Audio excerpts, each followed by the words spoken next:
अगर आपको भी हैज हैव में प्रॉब्लम आता है तो आज हम लोग सबसे पहले हैज और हैव का प्रयोग देख लेंगे। ठीक, use of verb to have.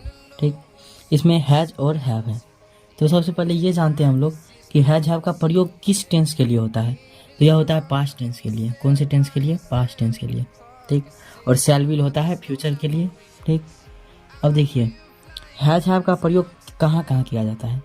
सबसे पहले यहाँ पर हम लोग देखते हैं सिंगुलर नंबर और यह है प्लूरल नंबर। तो सिंगुलर नंबर में आता है आई, यू मीन्स तुम, और इस यू का मतलब तुम लोग, आप लोग, वी का मतलब हम लोग, यानी एक से अधिक। तो ये क्या हुआ? प्लूरल, और ये भी प्लूरल। और देखिए द बॉयज, दे, ये भी क्या हुआ? प्लूरल। और बाकी इस साइड का सब सिंगुलर नंबर है।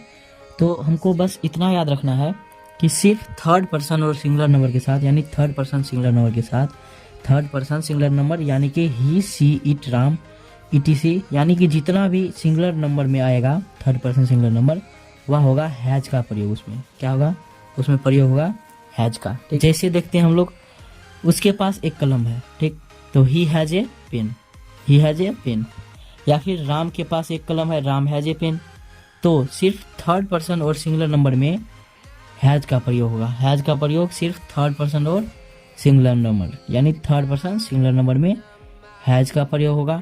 बाकी जितने भी है, आई के साथ भी हैव का, वी के साथ भी हैव का, यू के साथ भी हैव का, यू के साथ भी हैव का, और दे के साथ, और द बॉयज, यानी कि एक से अधिक, यानी कि प्लूरल नंबर जब भी हो, लड़का हो मतलब लड़के हो, एक से अधिक लड़के, बैल हो या फिर बैलों का जोड़ा हो, यानी अगर प्लूरल नंबर है तो वह क्या होगा? उसमें हैव का प्रयोग होगा। तो प्लूरल नंबर के साथ हैव का प्रयोग, और सिर्फ थर्ड पर्सन सिंगुलर नंबर के साथ हैज का प्रयोग। चलिए कुछ हम लोग एग्जाम्पल देख लेते हैं। जैसे मैं एक गाय रखता हूँ या मेरे पास एक गाय है। ठीक, बात एक ही है, मैं एक गाय रखता हूँ या मेरे पास एक गाय है। तो क्या होगा? I have a cow. ठीक, हम लोगों के पास एक कार है, तो वी है, यानी कि यह प्लूरल नंबर हो गया। प्लूरल नंबर के साथ हम लोग किस चीज का प्रयोग करेंगे? हैव का। तो वी हैव ए कार। तुम्हारे पास एक सुंदर कलम है। ठीक, तुम्हारे पास एक सुंदर कलम है। क्या होगा? यू के साथ किस चीज का प्रयोग? हैव, यू के साथ हैव। तो you have a beautiful pen. उस लड़के के पास अंगूठी है। The boy has a ring, यानी उस लड़के के पास क्या है? एक अंगूठी है। तो the boy has a ring. मुझे एक दोस्त है। I have a friend.